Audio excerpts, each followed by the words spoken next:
Donc Emmanuel Soyer, je suis le responsable de la cellule accompagnement cybersécurité des structures de santé au sein de l'Agence du numérique en santé et donc je travaille au sein de l'équipe sécurité de l'Agence du numérique en santé. Bonjour, donc Fabrice Talter, RSSI aux hôpitaux universitaires de Strasbourg. Monsieur Meunier, donc il est directeur du numérique et RSSI du territoire de l'Union hospitalière de Cornouailles. Alors, un petit rappel sur les missions principales de l'Agence du numérique en santé. La première mission, c'est de créer les conditions du développement et de la régulation du numérique en santé. Alors, ça se concrétise par l'élaboration de référentiels de sécurité et d'interopérabilité des systèmes d'information de santé, par la gestion de l'annuaire de référence des professionnels de santé et la gestion de terminologie de santé. C'est aussi pour nous et pour les structures de santé de mettre à disposition des dispositions de moyens d'authentification. Bien entendu, vous connaissez la carte professionnelle de santé et tous les nouveaux moyens logiciels d'authentification. Et puis c'est bien sûr la cellule accompagnement cybersécurité de santé dont je vais présenter les principales activités au cours de ce webinaire, qui participent au développement et à la régulation du numérique en santé. La deuxième mission, c'est de permettre aux professionnels et usagers de bénéficier de l'innovation et des mutations numériques. Ça se fait par le biais de financement d'appels à projets. On cherche aussi vraiment à favoriser le partage, la diffusion de connaissances via des plateformes comme la plateforme de formation, comme l'organisation de rencontres et de webinaires avec les professionnels du secteur, tous les acteurs du secteur santé, et bien sûr au travers de notre plateforme participer.isanté.gouv.fr qui qui facilite les échanges entre les acteurs en vue de favoriser l'innovation et les mutations numériques. Et bien sûr, nous accompagnons un certain nombre de projets pilotes dans ce secteur. Enfin, c'est aussi d'assister pour nous les pouvoirs publics dans la conduite de projets numériques d'intérêt national. Il y a bien entendu plusieurs projets, donc les projets que vous connaissez certainement, le SISAMU, Centre 15,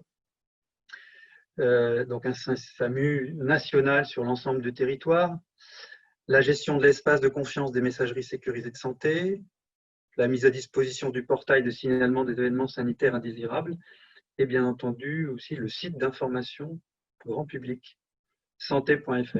L'agenda de ce webinaire, je ferai une introduction en rappel sur l'importance de la cybersécurité dans la généralisation du numérique.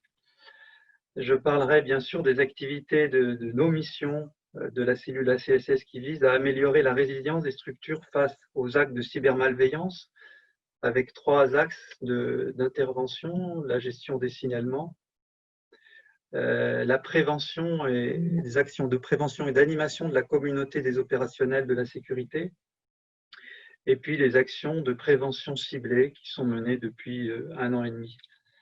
Dans un deuxième temps, nous aurons 2 retours d'expérience de structures de santé, donc retour des 2 RSSI qui vont intervenir, qui ont été présentés, qui se sont présentés, qui interviendront pour donner leur expérience sur l'utilisation des services que nous mettons à disposition des structures de santé. Et puis enfin, il y aura quelques exemples de dispositifs d'accompagnement qui sont portés par les ARS GRAD en région. L'objectif de la cybersécurité, il s'agit bien de mettre en place des moyens de prévention des risques, de détection de la menace et de réaction aux incidents pour réduire le risque de perte de disponibilité, d'intégrité et de confidentialité des services et des données. Et donc, en ce sens, la cybersécurité garantit la confiance des professionnels de santé, des patients, dans l'usage croissant des outils numériques et accompagne cette croissance, la pérennise, cette croissance des outils et de l'usage des outils numériques. Et l'assure bientôt, bien sûr, avec les moyens qu'on met en place, les moyens humains et des moyens techniques, la continuité des activités et la préservation de la confiance des patients dans la protection de leurs données, des données qu'ils mettent à disposition dans le cadre de leur prise en charge. Et nous publions donc chaque année un rapport de l'Observatoire, donc des incidents qui nous sont remontés, qui nous sont portés à notre connaissance chaque année. Et on peut en dégager 3 chiffres, un chiffre sur la nature de la menace et 2 chiffres sur les impacts. La menace prépondérante depuis plus d'1 an, eh bien, ce sont des menaces qui sont liées au maliciel, au rançongiciel. Je ferai un focus dans le prochain slide sur cette menace. Donc, en fonction, bien sûr, de ce qui nous est remonté, nous adaptons. L'objectif de ce rapport, c'est bien de pouvoir apporter une réponse adaptée à la menace. Donc, des nouveaux services et des actions de prévention qui visent à favoriser, à améliorer la protection et la mise en place de moyens par les structures pour vis-à-vis de cette nouvelle menace.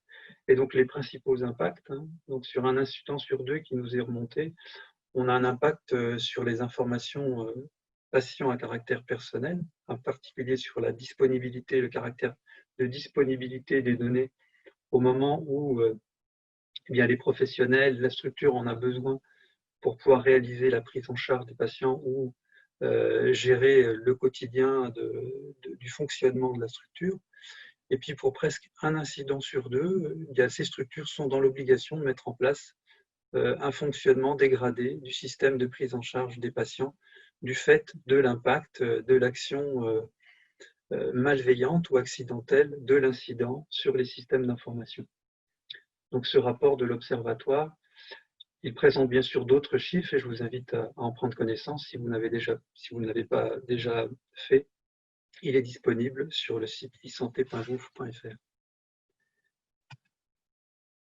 Donc les rançongiciels, c'est vraiment une menace prépondérante depuis plusieurs années. Il s'agit pour en fait des attaquants, pour ceux qui sont à l'origine de ces actes de cybermalveillance, de chercher à gagner de l'argent, en fait, de se faire de l'argent facile. Et souvent, dans leur approche, ils se disent que les structures vont certainement, nécessitant un besoin d'informations rapides dans la prise en charge des patients, eh bien, sont plus enclins à payer les rançons qui leur seront demandées. On a tout type d'attaques, tout type d'actes de cybermalveillance. On a des attaques qui sont menées avec peu de moyens, que je qualifierais d'opportunistes. Donc, ce sont des attaquants qui vont essayer de sonder un certain nombre d'adresses IP, un certain nombre de domaines, tous secteurs confondus, et qui vont tomber parfois sur des EHPAD, sur des centres hospitaliers, sur des cliniques.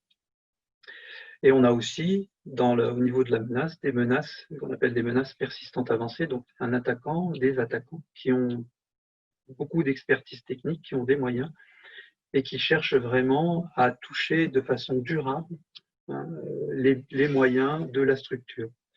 Ce sont souvent des attaques ciblées et souvent lorsque ce type de menace est détecté, eh bien l'attaquant se trouve déjà au sein du système d'information depuis un certain nombre de mois et a été en mesure souvent de pouvoir détecter, identifier les vulnérabilités qui se trouvent au sein du système d'information. Et donc en fonction de cette attaque, de ce type d'attaque, en fonction aussi des mesures d'hygiène informatique qui sont mises en place au sein du système d'information, eh bien on a des impacts qui vont de la perte temporaire de quelques centaines de fichiers au blocage global de tout parti d'un système d'information. Et donc là, bien sûr, la criticité pour la remise en œuvre, la remise en service des systèmes d'information, des services des données, c'est bien de pouvoir restaurer des sauvegardes intègres. Et dans le cas le plus favorable, bien sûr, eh bien, on peut restaurer, on est en capacité de restaurer des sauvegardes, excusez-moi, dans un temps qui ne permet pas d'avoir un gros impact, qui permet de ne pas avoir, un gros impact sur le système d'information et la réalisation des services, des activités métiers. Ça, c'est dans le cas le plus favorable. Et dans le cas le plus défavorable, eh bien, quand l'attaquant a supprimé des fichiers, a supprimé même des sauvegardes, où les sauvegardes ont été contaminées, eh bien, il est souvent nécessaire de refaire entièrement de remettre en place entièrement le système d'information. Et là, ça se compte en semaines, voire jusqu'à l'ordre du mois pour certains incidents, pour remettre en place le système d'information. Et c'est aussi un impact, comme vous pouvez en douter, un impact financier important. Je rappelle le mode opératoire, pour illustrer ce type d'attaque, le mode opératoire d'un attaquant qui va impacter un système d'information avec une attaque par rançongiciel. Donc souvent, le vecteur de transmission de ce code malveillant se fait souvent par la messagerie et donc l'envoi d'un message qui ne va malheureusement pas être filtré par les outils de filtrage, de protection, de contrôle, de détection et de contrôle des messages, qui va permettre ensuite de message d'arriver jusqu'au poste utilisateur. Là aussi, souvent, les messages sont de plus en plus sophistiqués et ressemblent de plus en plus à des messages que pourrait recevoir l'utilisateur dans le cadre de son activité professionnelle. Et donc, il va cliquer sur le lien malveillant. Ensuite, lorsqu'il y a un échec, des moyens de contrôle périmétriques, donc proxy, firewall, et aussi pour bloquer le lien URL auquel va essayer d'accéder le navigateur, ou même lorsqu'il s'agit d'une pièce jointe malveillante, le poste et l'antivirus ou les mécanismes de contrôle de code malveillant vont être souvent mis en échec parce que les mécanismes de signature ne vont pas reconnaître le code malveillant, ce qui fait que le malware va, en pouvant se déclencher, en pouvant s'exécuter sur le poste, va pouvoir se connecter à un serveur sur Internet qui, lui, est sous le contrôle de l'attaquant, va lui envoyer des instructions. Et ensuite, des instructions seront données à distance par ce serveur qu'on appelle le Command and Control pour piloter à distance l'action du maliciel. Ensuite, le rançongiciel va chiffrer les données et va ensuite va notifier l'acteur, la victime, d'une demande de rançon. On a des demandes de rançon encore récemment qui sont de plusieurs dizaines, milliers d'euros. Ensuite, c'est bien en fonction du niveau de capacité d'expertise de l'attaquant, de la façon dont il a pu identifier autour du serveur, autour du poste qui a fait l'objet de la compromission, et bien voir s'il peut compromettre le plus de postes possible, et pouvoir ensuite avoir la possibilité, avoir un moyen de pression, bien sûr, supplémentaire sur la structure qui est victime. Voilà un petit peu en 8 étapes la façon dont peut se déployer un rançongiciel qui, je le répète, est vraiment la menace la plus importante et celle qui fait le plus de dégâts dans les systèmes d'information des structures de santé.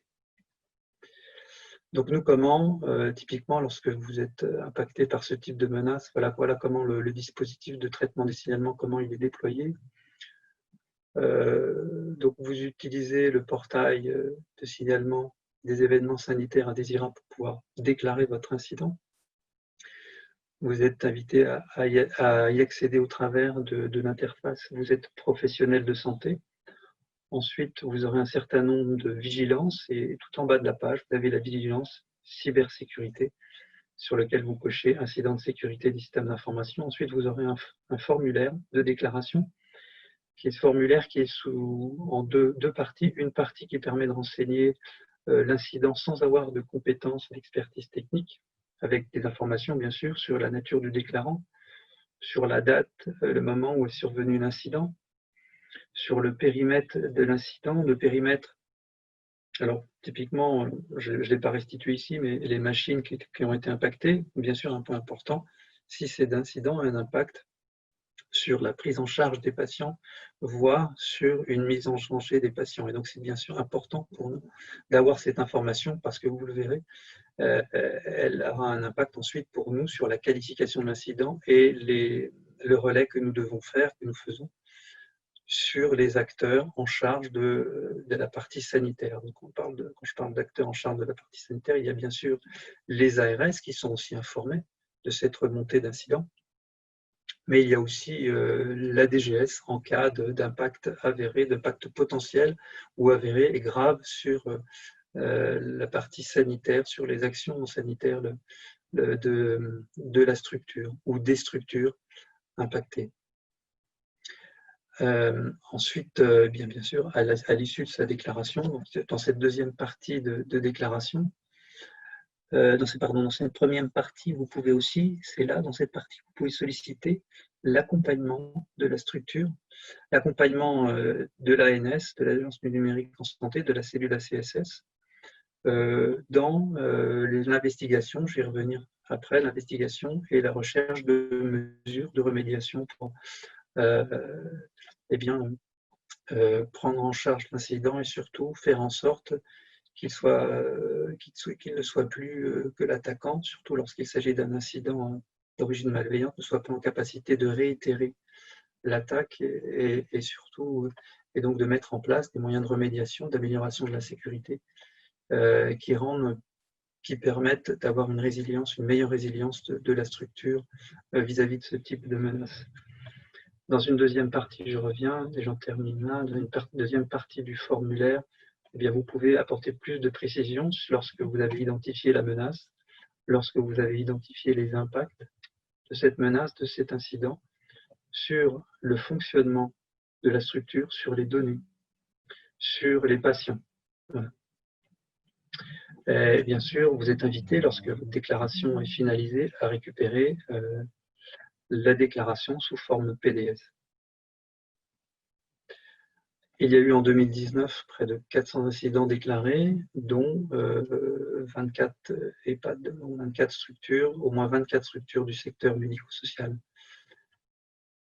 J'y reviendrai aussi à la fin. Le FSSI, bien sûr, est informé des incidents qui sont remontés au ministère, qui nous sont remontés, de la nature des incidents.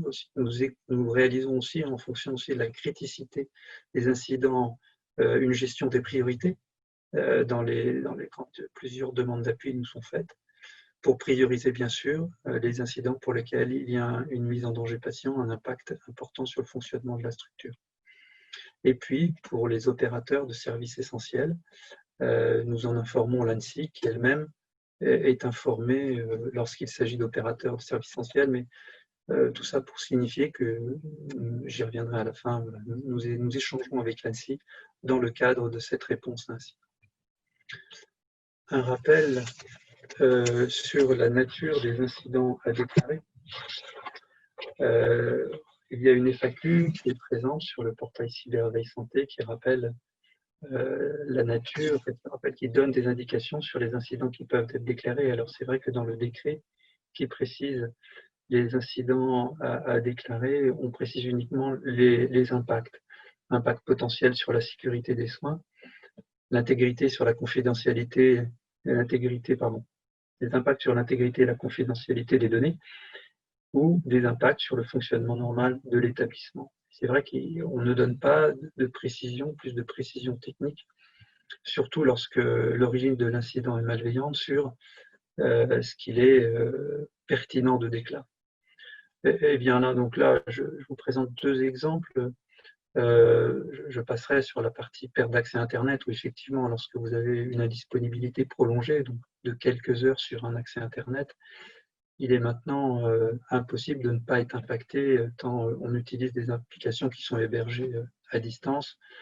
Il y a aussi toutes les interconnexions des sites distants et toutes les solutions liées à la télémédecine qui sont impactées et qui forcément ont un impact sur la prise en charge des patients. Mais sur la partie malveillante, il est important aussi, lorsque vous avez mis en place des moyens de prévention qui permettent de détecter et de bloquer les attaques, de pouvoir tout de même remonter à la cellule ACSS les incidents, les actes de cybermalveillance lorsqu'il y a un volume conséquent. Comme typiquement, lorsqu'il y a un volume conséquent de tentatives d'envoi de messages contenant des chevaux de Troie, des rançons logiciels ou tout autre code malveillant, eh bien, nous vous recommandons de déclarer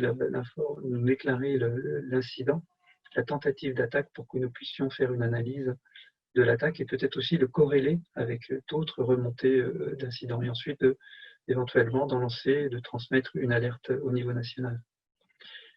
Là aussi, sur la partie prévention contre les codes malveillants, il peut être aussi intéressant lorsque vous êtes de façon aussi massive attaqué par un... Vous êtes victime d'un code malveillant, même s'il est, voilà, il est détecté et bloqué par votre antivirus, votre système de protection antivirale contre les codes malveillants, et bien de le signaler, surtout lorsque la détection est réalisée et qu'il s'agit d'une souche virale qui n'est pas connue par les antivirus. Et il y a beaucoup de composants de rançon logiciel pour lesquels en fait on a des composantes, des petites modifications qui fait que sur la base d'un maliciel, d'un rançon logiciel qui est connu, eh bien, on en décline un certain nombre de rançons logiciels qui ne peuvent pas être détectés par les solutions antivirales. Et bien là aussi, voilà, déclarer, c'est aussi permettre à d'autres de mieux se protéger parce que nous serons en mesure de rédiger, si on est face à une attaque qui impacte plusieurs structures, de rédiger une alerte et de proposer des contre-mesures, des mesures visant à réduire les pertes potentielles, les risques potentiels de perte de disponibilité et d'intégrité des données. Les moyens d'appui que l'on met en place, que l'on a mis en place et que l'on met en place, eh bien, elles sont sous deux formes, sous la forme de fiches que l'on met à disposition sur le portail Cyberveille Santé, des fiches réflexes pour lesquelles récemment on a mis en ligne une fiche sur comment réagir contre un maliciel. Donc c'est une fiche, cette dernière fiche est une fiche qui s'adresse au RSSI avec un certain nombre une liste quasi exhaustive des mesures qu'il ne faut pas oublier de mettre en place lorsque vous êtes face à ce type de menace, donc au rançon logiciel qui est la menace la plus importante, comme je viens de le dire, et donc les mesures de confinement, les mesures permettant d'investiguer et d'identifier la compromission, les indicateurs de compromission, puis ensuite des mesures permettant de restaurer et ensuite de surveiller le système. Une autre fiche qu'on a récemment aussi publiée, c'est la fiche qui s'adresse aux problématiques d'hameçonnage et donc la mise en place là, de mesures de détection, donc de mesures de prévention, quelques mesures de prévention pour permettant de détecter au plus tôt lorsque l'on est victime de hameçonnage et puis des mesures permettant de réagir et de circonscrire une attaque par hameçonnage, une attaque par phishing. Comme je disais, voilà, c'est le vecteur de la messagerie reste vraiment un vecteur, un des plus importants, voire plus important, utilisé par les attaquants pour accéder ensuite à l'intérieur du système d'information de la victime. Et puis on a un certain nombre de fiches selon les thématiques qui sont plus des fiches de sensibilisation qui présentent quelques mesures techniques mais qui sont moins développées en termes techniques que ces deux dernières fiches. Ensuite, bien sûr, quand vous déclarez et vous demandez un accompagnement, eh bien, nous reprenons contact vers vous. Alors, je ne l'ai pas précisé, c'était sur le slide, donc on agit, on intervient et on apporte un appui en jour ouvré, heure ouvrée, heure métropole, de 9h à 18h. Et donc, sur cette plage horaire, eh bien, nous sommes en mesure de vous apporter de l'aide dans l'investigation, de l'aide dans la remédiation.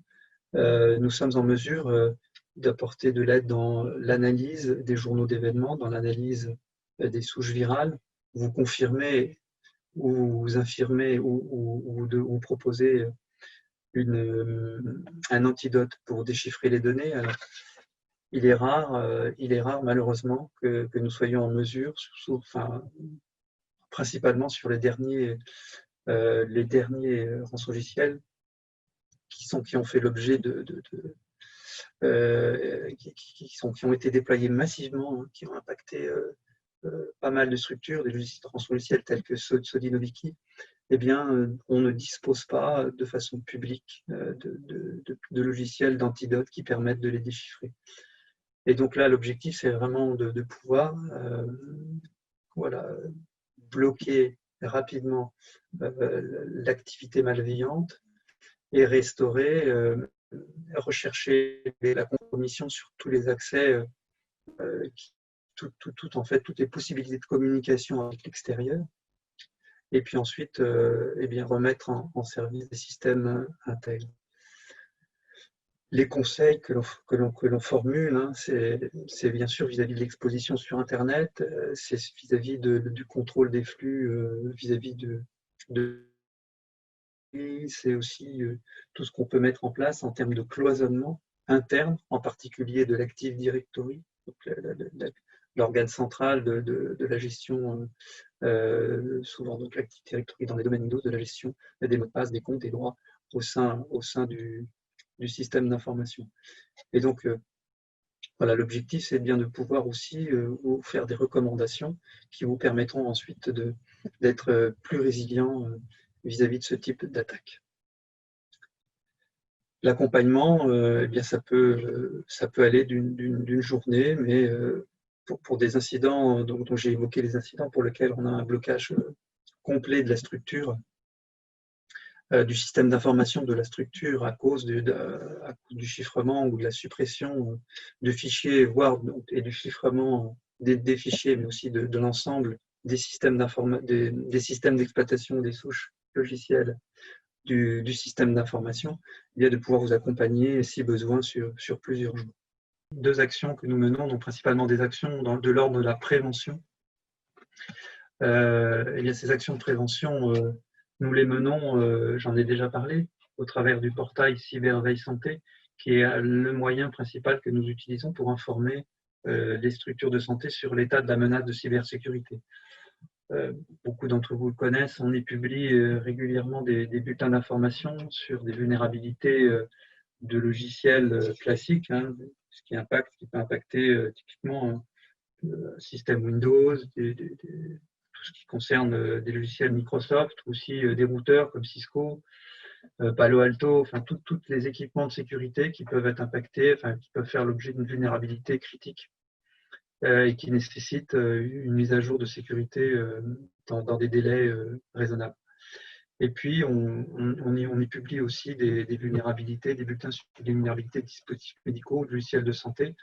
Alors souvent du secteur, souvent venant d'éditeurs ou de constructeurs d'équipementiers étrangers, surtout pour ceux qui sont contraints de le faire en fait, contraints de publier ces vulnérabilités et bien sûr de publier la façon dont on peut le mettre à jour afin de garder, au moins soit de le mettre à jour, ce qui n'est pas toujours facile, j'en conviens, soit de mettre en place des mesures de contournement qui permettent de réduire la possibilité d'exploiter la vulnérabilité.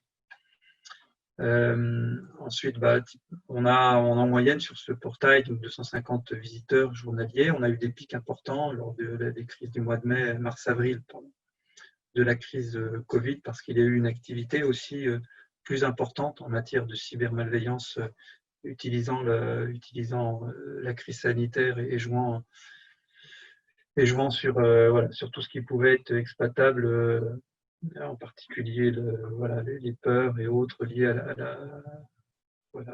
au Covid, à la pandémie. Nous avons déjà 500 comptes, plus de 500 comptes d'accès à l'espace privé du portail. Donc cet espace privé, on y met à disposition des retours d'expérience. Et puis, il y a aussi à disposition un forum qui permet d'échanger de façon confidentielle entre acteurs du secteur santé, entre opérationnels du secteur santé. Donc, on y met à disposition des retours d'expérience.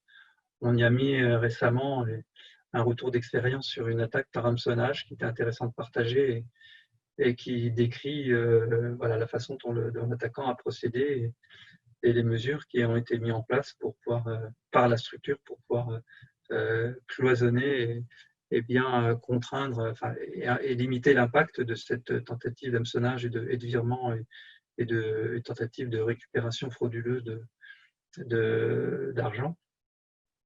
On anime aussi, la cellule ACSS anime des webinaires sur un sujet de sécurité de façon trimestrielle. Ce sont des webinaires qui sont dédiés aux opérationnels de la sécurité, donc ont une dimension technique et qui sont là aussi pour apporter, pour proposer des bonnes pratiques, pour mettre en lumière des risques, bien sûr, des menaces particulières et proposer des bonnes pratiques en termes préventifs, pour être le moins impacté possible lorsque l'incident survient. Le prochain webinaire aura lieu dans à peine 15 jours. Il sera sur un retour d'expérience sur le service de cybersurveillance que je vais présenter brièvement au slide suivant.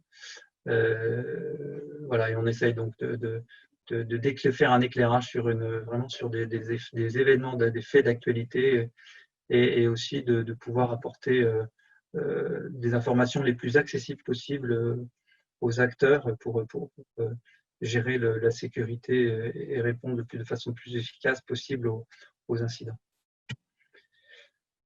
Dernier point, donc les actions de prévention ciblées, donc la cybersurveillance, le service de cybersurveillance, c'est d'analyser votre exposition sur Internet, d'analyser tous les services serveurs qui sont exposés sur Internet et de pouvoir identifier et des vulnérabilités sur ces serveurs. Donc on réalise en fait un scan, on réalise une cartographie du logiciel, de tout ce qui est exposé sur Internet. Pardon. On y recherche aussi un certain nombre de vulnérabilités, en particulier celles qui sont relatives aux vulnérabilités web. On fait des recherches sur les interfaces d'administration, en fait toutes les interfaces qui sont potentiellement, qui peuvent être exploitées pour réaliser une élévation de privilèges sur les systèmes. On y recherche aussi, bien sûr, tous les défauts de configuration qui seraient aussi exploitables par un attaquant et qui lui permettraient de prendre le contrôle du serveur ou des serveurs et éventuellement même de pouvoir rebondir à l'intérieur de votre réseau. Et d'un autre côté, on fait aussi une recherche aux INS, c'est-à-dire qu'on va rechercher au sein du web profond un certain nombre de forums ou de sites web qu'on trouve sur Internet et qui parfois répertorient des fuites de données, proposent à la vente des logins mots de passe et qu'on va ensuite identifier et vous faire connaître. Dans le rapport que l'on produit, bien sûr, on propose des recommandations et un plan de correction. Et alors, donc c'est un service qui se met en place petit à petit. Et c'est vrai que pour l'année 2020, pour le moment, donc à la demande du ministère, parce que l'équipe qui se charge de ce service est amenée à grossir, mais pour le moment, l'effectif reste restreint. Et donc, on est en mesure uniquement pour le moment de répondre aux demandes de GHT afin de pouvoir répondre aux prérequis Open.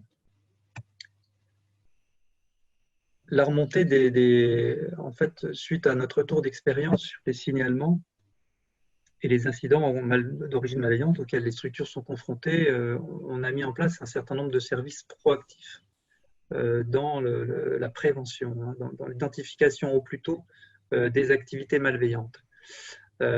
Plusieurs actions. Donc on fait, on a coopéré avec l'ANSSI pour avoir une cartographie des IP, des structures de santé sur le territoire national, ce qui nous permet, nous, de façon quotidienne, de pouvoir identifier les structures de santé qui seraient en fait référencées, les IP de ces structures qui seraient référencées dans les listes noires publiques de sites spécialisés dans la menace de cybersécurité.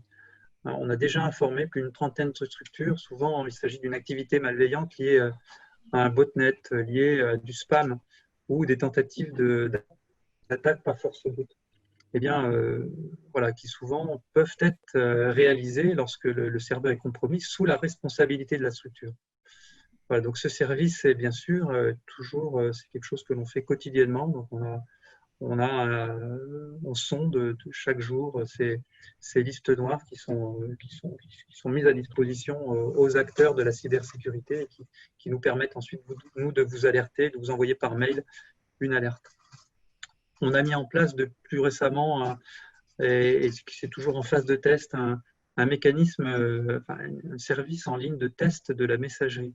L'objectif, puisque la messagerie est un des vecteurs les plus importants de diffusion des rançons logicielles, de pouvoir réduire au maximum la possibilité d'un attaquant de pouvoir exploiter peut-être des défauts de contrôle dans les outils que vous mettez en place dans la protection de la messagerie. Donc, il s'agit d'un outil qui vous permet en ligne, simplement, en fournissant votre nom de domaine, de pouvoir détecter si le contrôle des pièces type pièces jointes dangereuses, type exécutable, des fichiers Word avec macro, des PDF avec des JavaScript, de pouvoir les tester et de vous alerter, de pouvoir tester aussi tous les liens qui sont référencés comme dangereux et de pouvoir aussi détecter si votre système est en mesure de détecter les attaques par phishing les plus classiques et donc tenter des usurpations d'identité. Troisième service proactif que l'on met en place, c'est aussi avec l'appui d'Annecy, c'est de pouvoir de façon proactive, pas en attendant on va dire l'audit de cybersurveillance, d'être en mesure de pouvoir identifier une vulnérabilité sur un accès à distance, entre autres. Hein. J'ai pris l'exemple de l'accès à distance parce que c'est quelque chose pour les. Enfin, ce sont des accès et des serveurs qui ont fait l'objet de vulnérabilité depuis un an et qui fait l'objet d'exploitations assez importantes et donc dont il est très important, bien sûr, puisque c'est exposé sur Internet, de pouvoir patcher, corriger dans les délais les plus contraints. Et donc, nous avons commencé depuis le mois de mars, voilà, à alerter les structures de façon proactive en fonction, bien entendu, des informations que nous avions sur leur exposition sur Internet et des systèmes exposés, des alertés sur l'absence potentielle de correction ou la présence potentielle d'une vulnérabilité pouvant être exploitée par un attaquant. Et donc, on a alerté depuis sur février même, et je dirais donc de février à août, plus de 350 structures vis-à-vis de failles potentielles présentes sur des accès, sur des interconnexions avec l'Internet. Voilà, donc cette perspective, j'en terminerai sur ce slide. Hein. Donc, ça fait après 3 ans d'expérience. Pour nous, il était important de concrétiser, c'est-à-dire de pouvoir être considéré comme ce qu'on appelle un centre de réponse à incident reconnu par les acteurs de réponse à incident. Donc en France, il s'agit de l'Intercert FR. Et donc nous avons entamé une démarche permettant d'intégrer cette communauté avec l'aide de l'ANSSI. L'objectif pour nous, hein, c'est bien sûr d'améliorer les services que nous mettons en place au profit des structures de santé. Donc, pour pouvoir bénéficier de retours d'expérience des autres acteurs de la réponse à l'incident, acteurs étatiques ou acteurs privés. Donc, bien sûr, on a déjà une collaboration forte avec l'ANSSI, donc c'est principalement le retour d'expérience du CERTFR dont nous bénéficions déjà. C'est bien sûr développer la confiance des acteurs dans notre capacité à gérer de façon confidentielle leurs informations et à les aider de façon la plus efficace possible dans la réponse aux incidents et l'accompagnement dans la gestion d'un incident. Et c'est d'obtenir aussi pour nous, j'en ai parlé, j'ai identifié une reconnaissance de ces acteurs spécialistes de la réponse à incident pour que nous puissions bénéficier de leur d'échanges sur l'état de la menace. Cette coopération avec l'ANSSI, donc elle a débuté, elle s'est renforcée depuis mars 2020, avec déjà une revue de qualité des processus qu'on met en place dans la gestion des incidents et de la veille, dans une information mutuelle sur les incidents pouvant impacter les opérateurs de services essentiels, hein, c'est principalement les CHU, sachant que bien sûr, l'ANSSI, en cas d'incident majeur, donc il y a un impact important sur les soins et la prise en charge des patients, interviendra directement au premier niveau auprès de ce type de structure.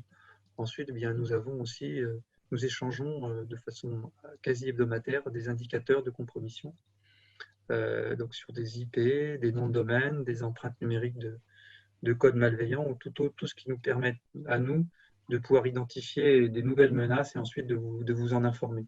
C'est pour cette raison que nous mettons à disposition depuis déjà 3 mois sur l'espace privé du portail Cyberveille Santé des informations techniques, alors qui s'adressent vraiment à des experts techniques, à ceux qui sont en charge directement du paramétrage des équipements de sécurité en vue d'améliorer la détection, je dirais, de signaux faibles d'attaque ou d'attaque avant qu'elle puisse permettre à l'attaquant d'être compromis, enfin de compromettre les systèmes dont l'attaque qui est le système visé par l'attaque. Je laisse la main à Monsieur Stalter.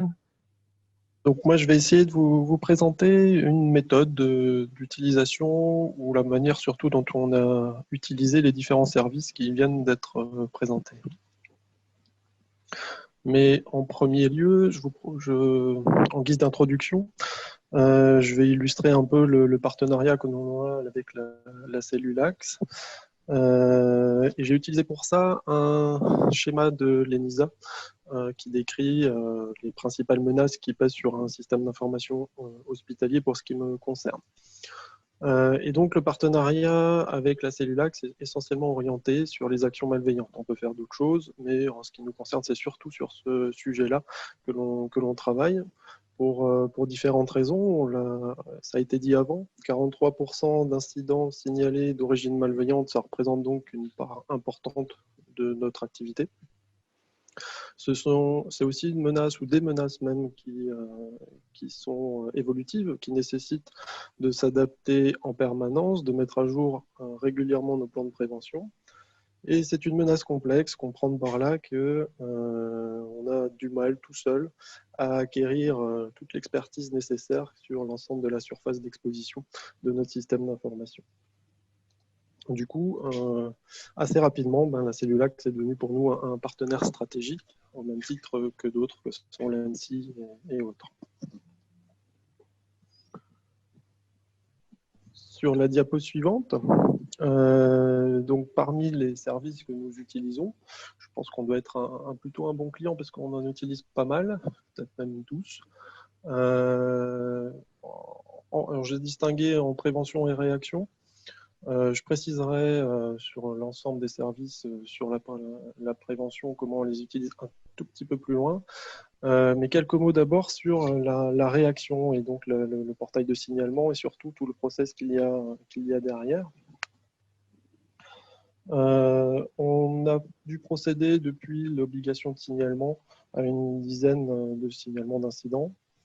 On a la chance d'avoir une DSI assez complète, donc on a pas mal d'expertise, donc on a peu sollicité d'accompagnement. Néanmoins, le service reste intéressant pour nous et surtout si on se signale assez tôt au sens de rapidement après l'occurrence de l'incident. Parce que dans la pratique, passé la phase de remplissage du formulaire, on a assez rapidement après un échange avec la cellule Axe qui revient vers nous avec un questionnement avec un regard extérieur par rapport à l'incident alors que nous on est en plein dedans et qui permet un contrôle de notre processus de résolution d'incident. Alors, soit la résolution s'est bien passée, et là, on va être fier de pouvoir répondre à leurs questions, soit on est un peu moins fier et on ne sait pas, et on est passé à côté de quelque chose, et donc on va pouvoir s'y atteler tout de suite. Donc, plutôt on signale, et plutôt vient cette phase de questionnement, et plutôt c'est utile en fait. Autre remarque, selon les incidents et leurs impacts, on passe par une série d'entretiens. Alors c'est plutôt un peu après l'incident, mais il y a cellule Axe pendant, l'ANSSI potentiellement pendant, mais après on a l'expert de l'assurance et on a les autorités suite au dépôt de plainte. Et avoir commencé par notre processus cellule Axe, c'est un certain confort parce qu'on sera préparé aux questions de l'Assura, puisqu'on les aura déjà eues, et pouvoir annoncer qu'on est passé, qu'on a été accompagné par des autorités compétentes en matière de cyberattaque, c'est toujours un avantage pour le dossier et pour le dédommagement. Ensuite, sur l'utilisation des services de prévention, sur la diapo suivante, on les oriente autour de deux axes. À commencer par le plan de communication. Donc, l'ensemble des services qui sont proposés par l'ANS nous servent à alimenter en contenu notre communication, soit au travers de sensibilisation, directement auprès du personnel ou auprès des chargés d'exploitation du système d'information, quel que soit le système d'ailleurs, un système d'information traditionnel, biomédical, bâtimentaire, etc. Soit par un reporting auprès des décideurs, avec comme objectif, dans les deux cas, un objectif indirect de pouvoir influencer positivement pour que le plan de prévention soit mis à jour par rapport aux attaques du moment, aux menaces du moment. Donc pour ça, on procède de différentes manières, mais l'exercice le plus fréquent, c'est la rédaction de bulletins, des bulletins d'alerte quand c'est urgent ou des bulletins d'information réguliers selon les besoins. Et on s'est rendu compte, parce qu'au début on commençait avec des bulletins uniquement sur de l'actualité, que ces bulletins étaient contre-productifs. Au mieux, on avait comme retour de l'indifférence, ça n'intéressait personne. Au pire, même de l'hostilité, parce que ça générait une espèce de sentiment de pilotage par la peur, qui est, on sera, je pense, tous d'accord, contre-productive. Tout simplement, pour illustrer, si on a un autre sujet qui fait plus peur, on passera à la trappe. Et en ce moment, d'ailleurs, on a un sujet qui fait plus peur, c'est le Covid. Et pourtant, c'est un sujet qui nécessite de pouvoir toujours compter sur notre plan de communication sur la sécurité des systèmes d'information. On en a conclu que travailler juste sur de l'actualité était largement insuffisant. En gros, il n'y avait pas assez de pédagogie. Donc, il fallait augmenter le niveau de pédagogie. Et qui dit augmenter le niveau de pédagogie dit augmenter le contenu. Sauf que pour produire du contenu tout seul, c'est compliqué, donc il fallait qu'on trouve des sources.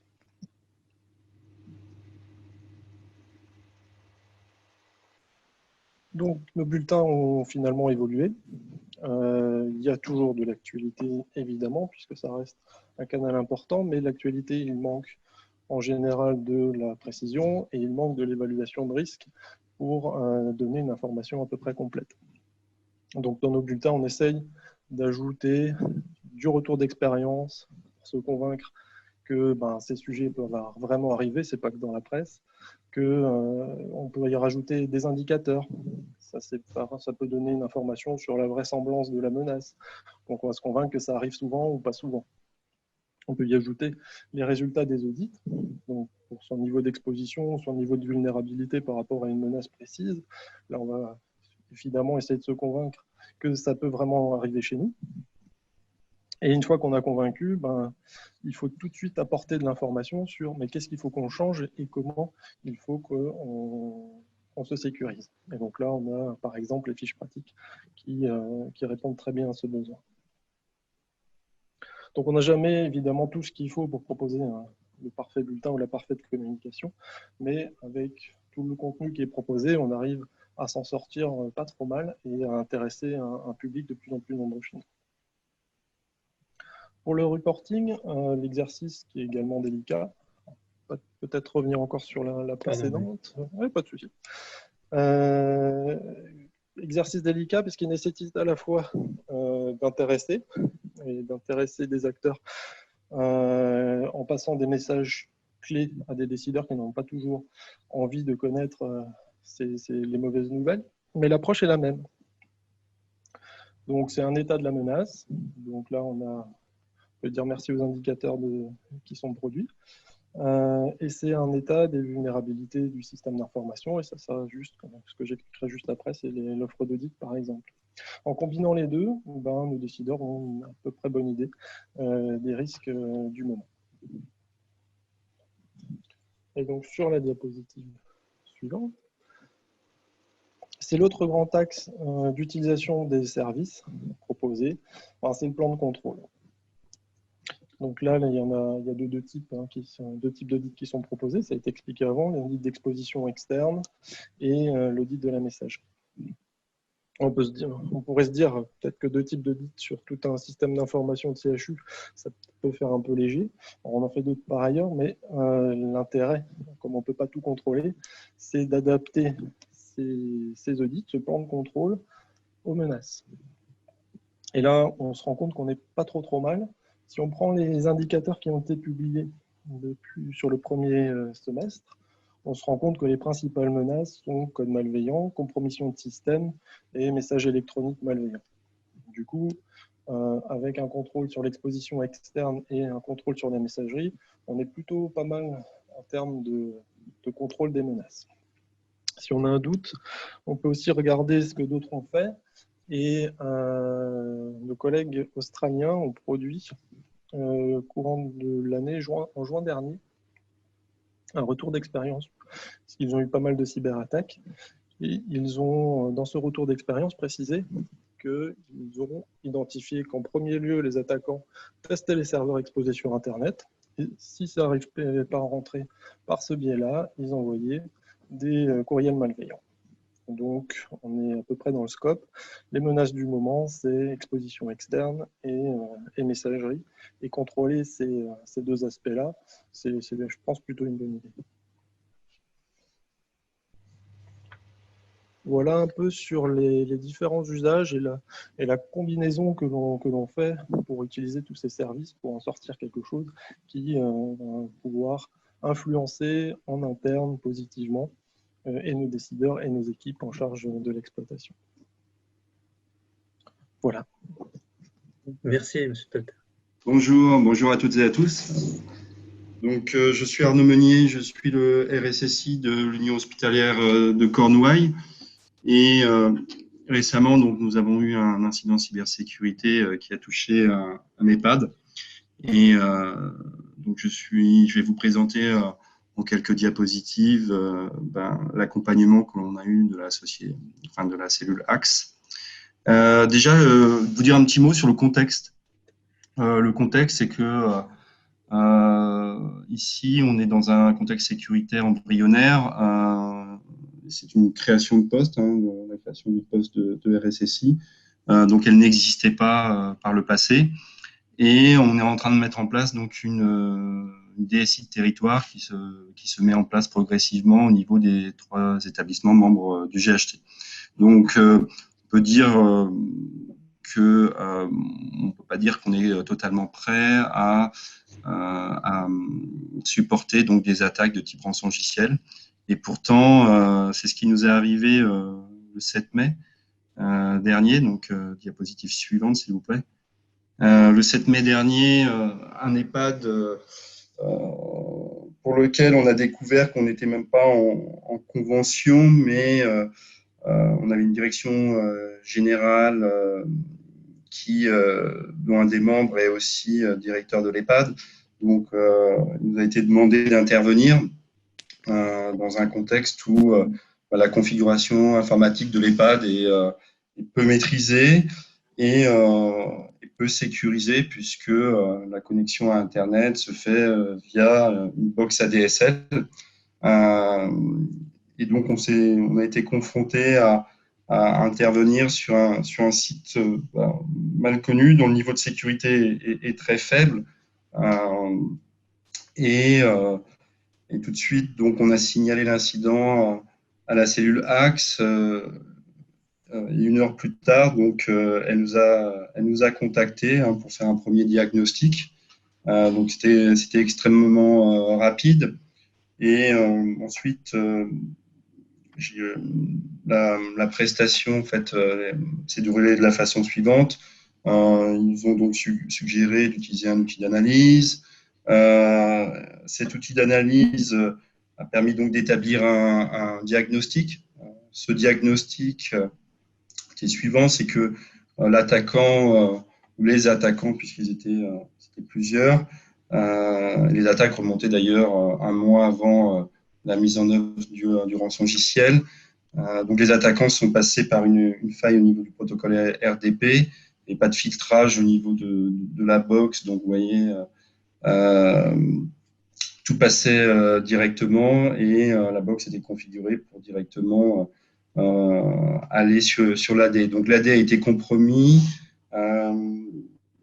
Alors c'est un petit site, on parle d'un site, c'est un serveur et une quinzaine de postes. Alors dans notre malheur, on a une chance puisque le dossier patient était externalisé, donc il n'a pas été compromis et on a donc pu délivrer la même qualité de soins qu'à l'accoutumée. Pour autant, il a fallu ici mettre en place une cellule de crise, une cellule de crise opérationnelle et une cellule de crise technique. Et on a pu donc bénéficier de l'expertise de l'Axe, une expertise dont à aujourd'hui, ben, nous n'avons pas cette expertise au niveau de.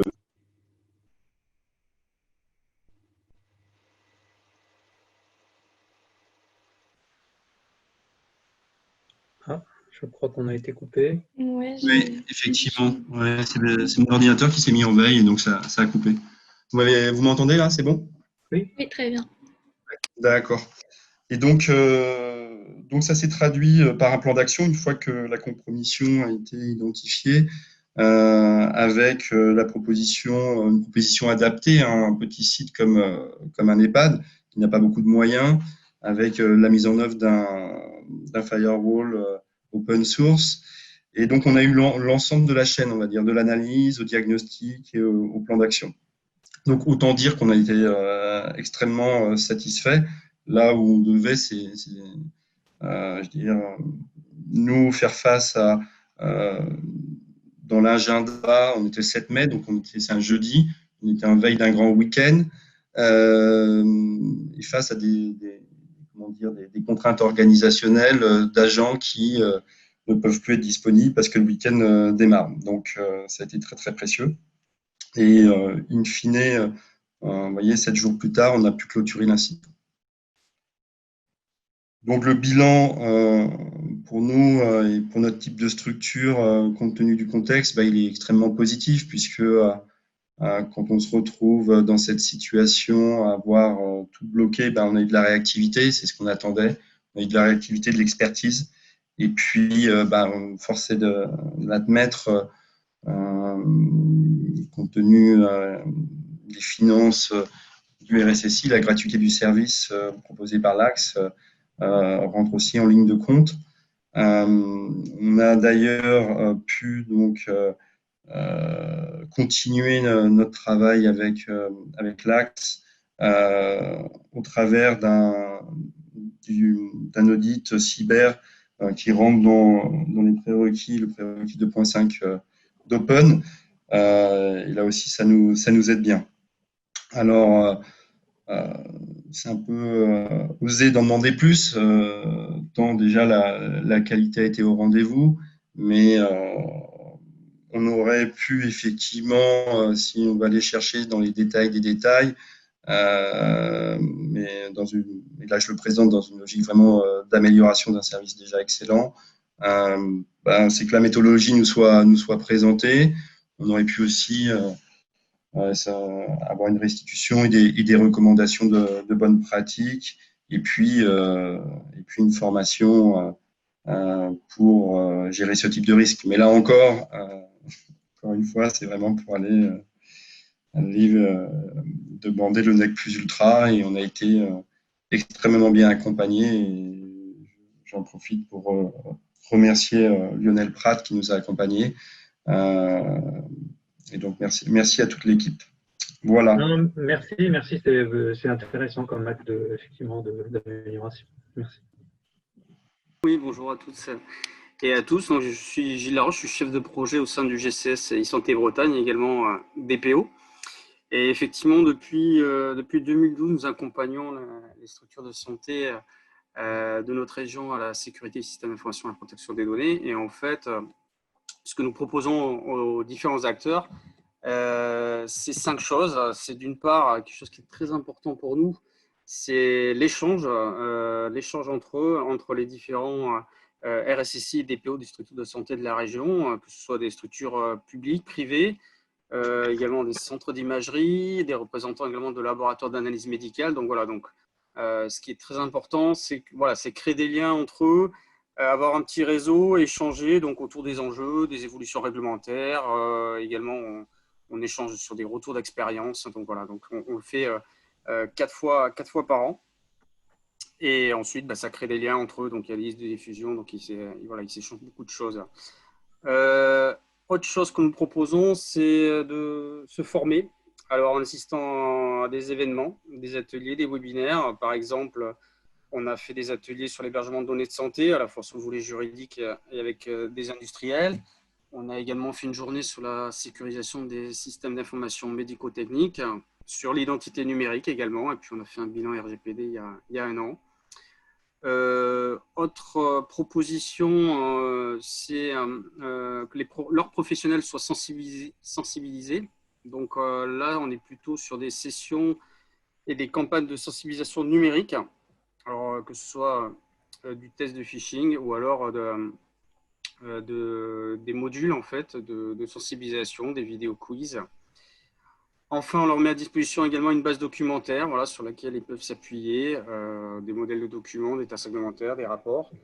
Et enfin, on a un dispositif de diffusion inter-structure au niveau de la région, là, pour effectivement un dispositif de diffusion d'alerte, voilà, consécutif à des actes de malveillance ou cyberattaque. Voilà, c'est si une structure, à un moment donné, effectivement, souhaite partager, alors de façon anonyme, qu'elle ait subi effectivement un acte de malveillance.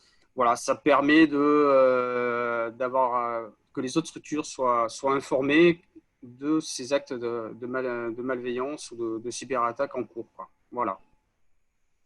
Voilà un petit peu les différentes actions que nous proposons en région Bretagne aux différents RSSI et DPO, et puis à leurs utilisateurs aussi également.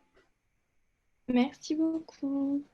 Je vous en prie. Pour la région Centre-Val de Loire, je crois que Stéphane Lacombe est là, donc si vous voulez prendre la parole. Oui, tout à fait, je suis là. Voilà, donc Stéphane Lacombe, je suis le référent régional SSI et protection des données. Je travaille en binôme avec Hubert Fabrice, qui a dû nous rejoindre il y a quelques instants. Simplement, il était sur une autre réunion.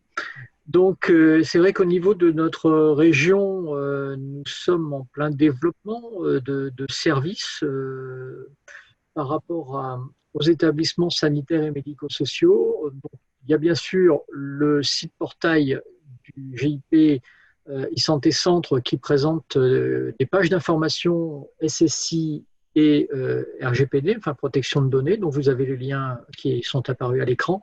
Merci. Et puis, il y a l'animation d'un réseau des référents et responsables SSI ainsi que DPO, protection des données. Nous avions justement notre réunion trimestrielle qui avait lieu ce matin même et qui a réuni plusieurs dizaines d'établissements. Donc, nous partageons bien sûr au travers de ces réunions les informations, les actualités sur les attaques récentes, sur les alertes, sur les outils, les guides, les bonnes pratiques. Nous avons des rétex également au cours de ces événements et nous essayons de travailler ensemble collectivement à la construction de ressources pour l'avenir et de la construction de groupes de travail permettant de mettre en œuvre ces nouvelles ressources.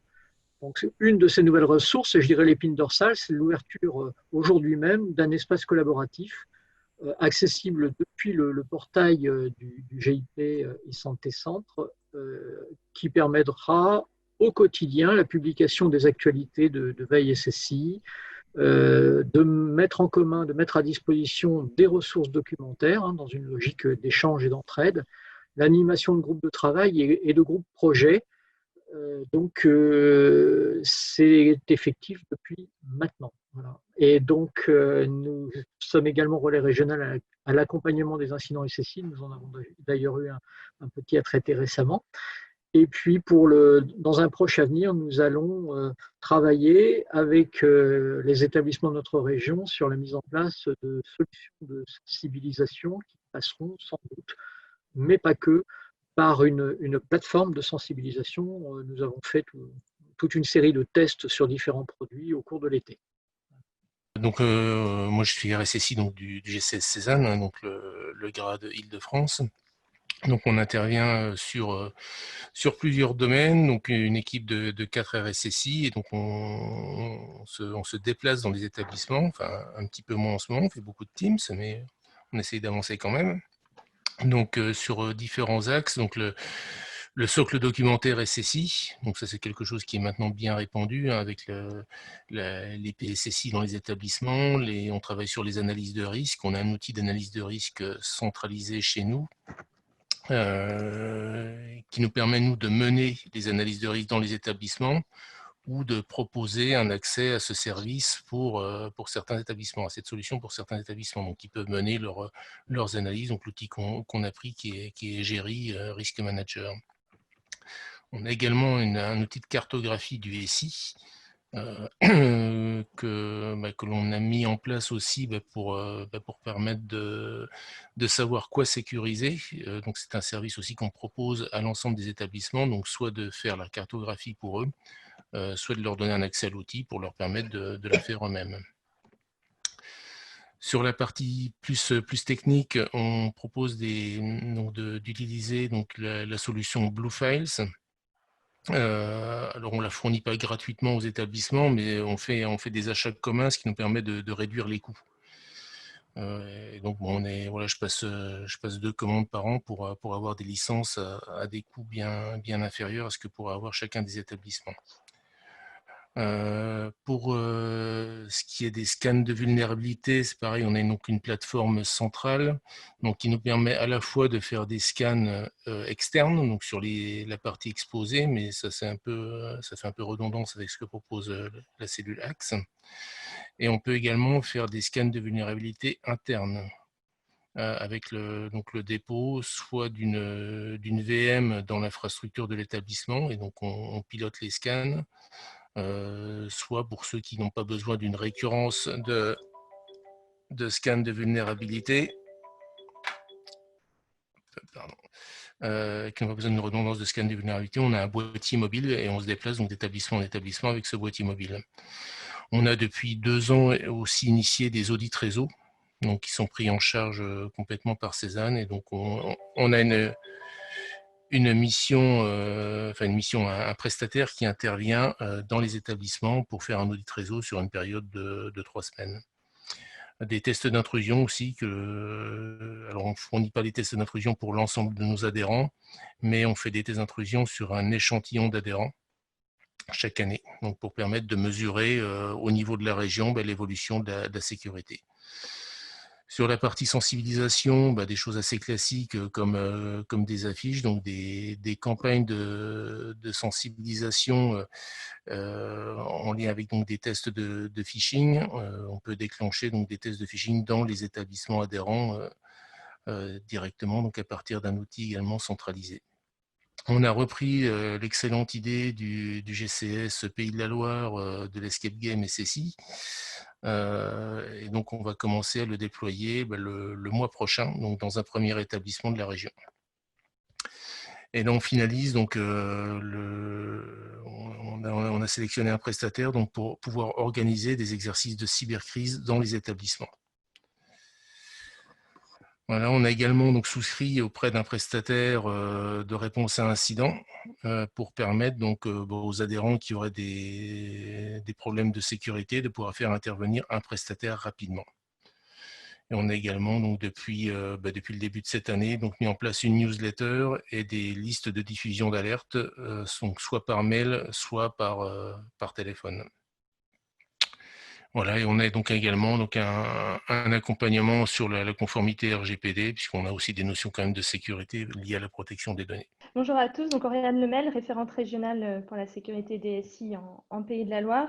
Alors nous concernant depuis 2015-2016, sous le pilotage de l'ARS, le GCS propose une démarche régionale qui est basée à la fois sur la mutualisation et la diversification des accompagnements, dont rien de très original par rapport à mes collègues, mais une veille technologique et réglementaire.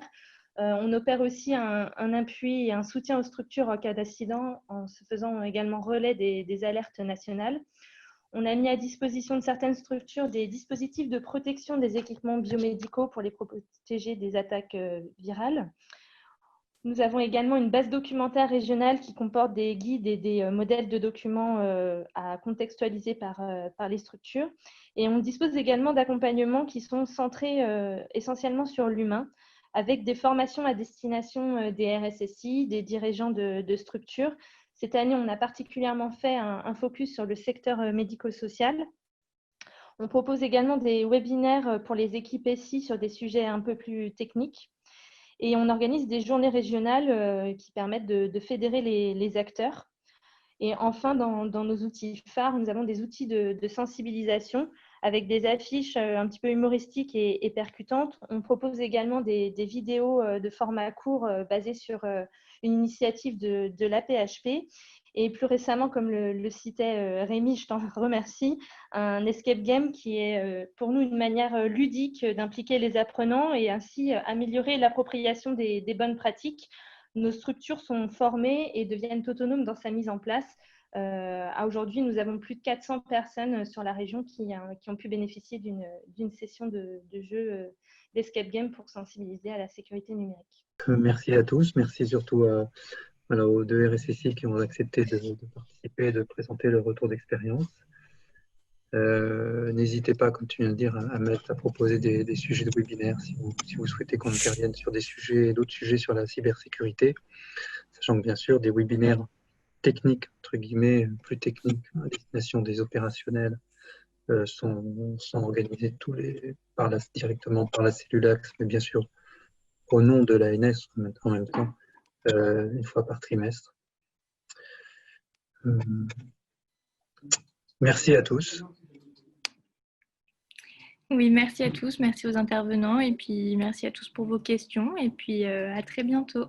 Bon après-midi.